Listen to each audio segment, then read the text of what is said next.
Nazdar rybáři, dneska je 30. června, já teprve se dostávám na dravce. A jak jsem vám slíbil, tak dneska vyzkoušíme chytání na krtonožku. Je to velice zajímavá nástraha, jdou na to tloušti, sumci, ale i parmy. Někdy může potom skočit i candát. Tak, jdeme udělat první věc. Takže, já jsem si nachystal krmení a tam ještě přidávám, jsou to psí granule, které jsou spařené, vynikající krmení na přilákání sumců. Neříkám, že chytnu 2metrového sumce, ale třeba 120 cm je krásný taky sumík. Dobře, pak nůžky, elektrikářská stahovačka, hlavně rukavice, haderku a teďka vám ukážu ještě návazce, které chytám. Takže vezmeme jeden návazec.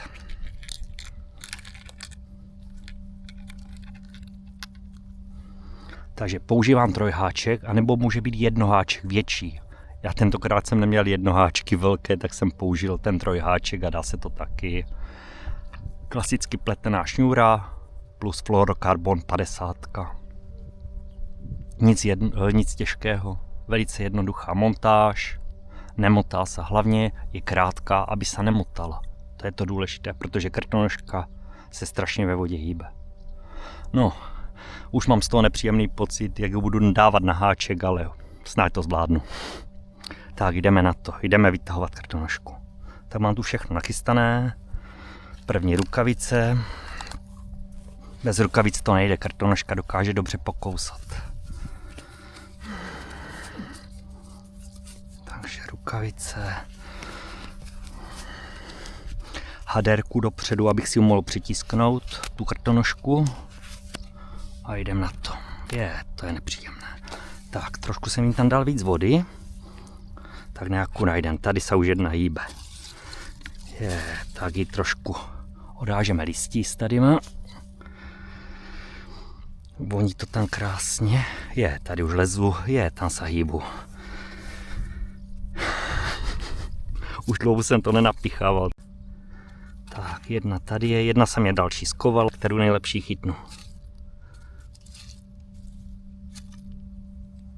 Tak.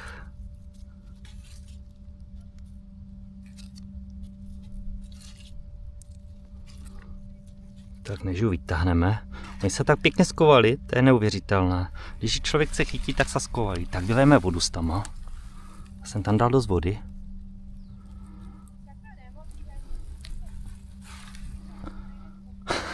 To je neskutečné. Oni snad to tuší. Ale tady jsou. Tak nějakou chytit.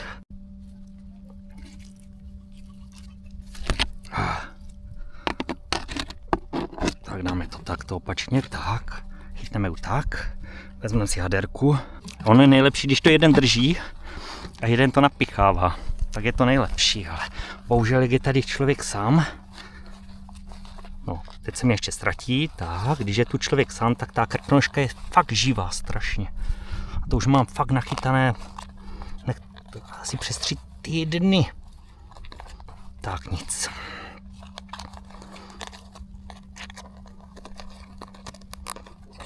Ale tož.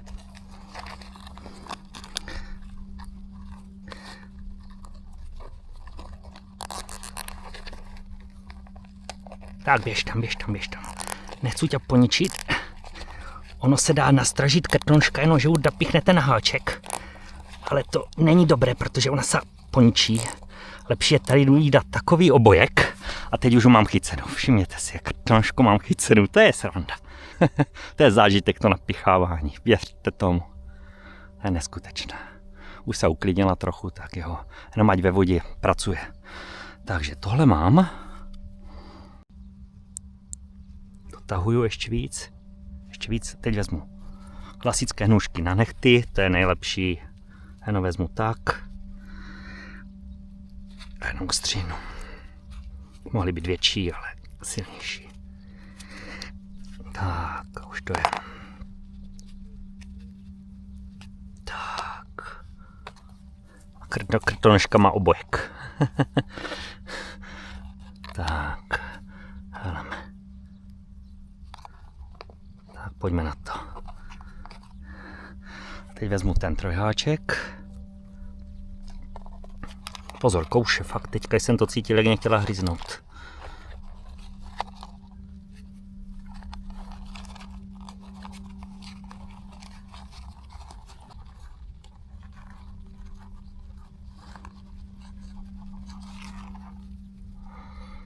Tak, teď je tam správně napichla.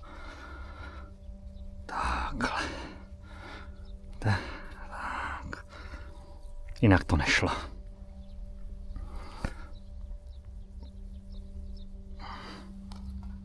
Jak se tam bude hýbat. Tak jo, zdáme. Takže tady tohle jsou rozmačkané psí granule. No, jenom napichneme. Můžu říct, že se mi to tak nepodařilo, jak jsem si to představoval, ale fakt je to těžké.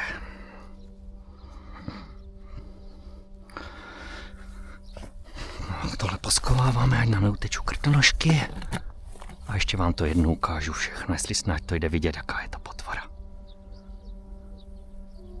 Tak.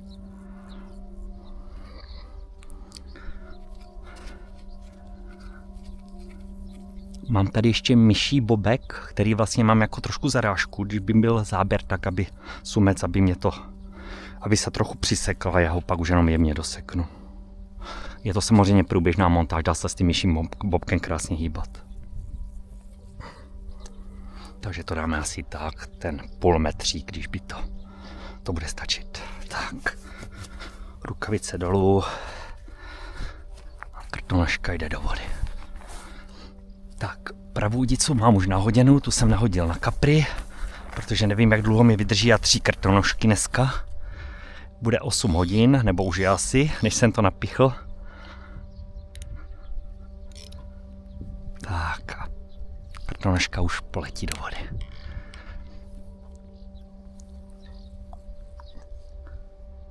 Dáme ju jenom tak někde do prostředka, tak jemně.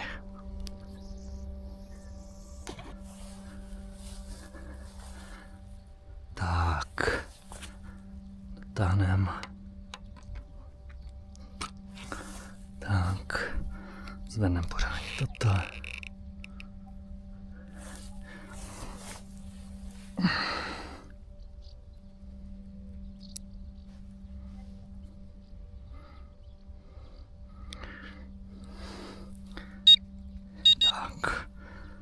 Tak a povolíme co nejvíc.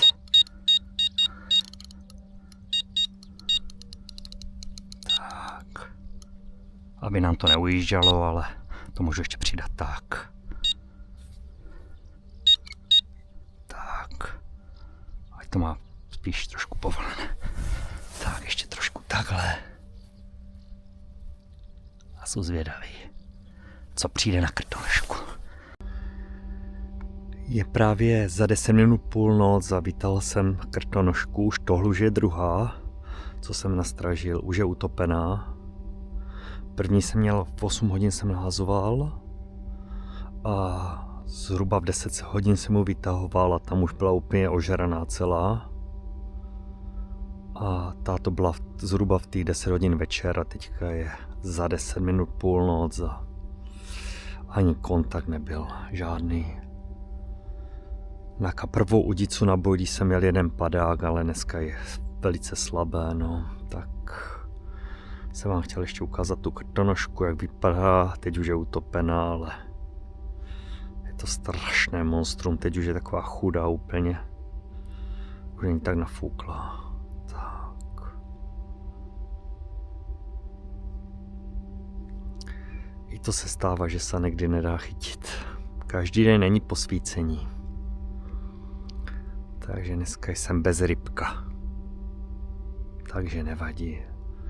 Takže mějte se hezky a příště zase se uvidíme. Někde třeba jinde na rybách.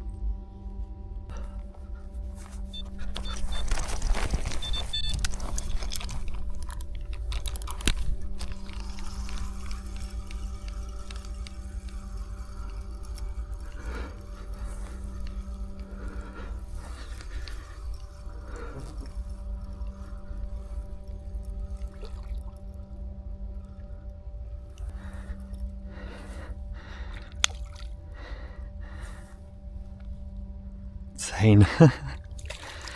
Tak právě teď jsem vypl kameru, ukázal jsem vám krtonošku a došel cejn, tak ho půjdeme nějak pustit. Tady je břeh tak nebezpečný. Nakonec bez rybka nejsou, tak je to dobré, perfektní. Tak aspoň jedna ryba. Jdu dolů, chci ho zrovna tam odháknout, tak snad to bude dobré. Snad tam nějak nežuchnu teďka. Bral jsem si právě rukavicu, aby krtonožku mohl oddělat. Tak, to zvednu. Nechci tě po kameni, ale omlouvám se. A je tam, už je venku, tak je to dobré, tak čau.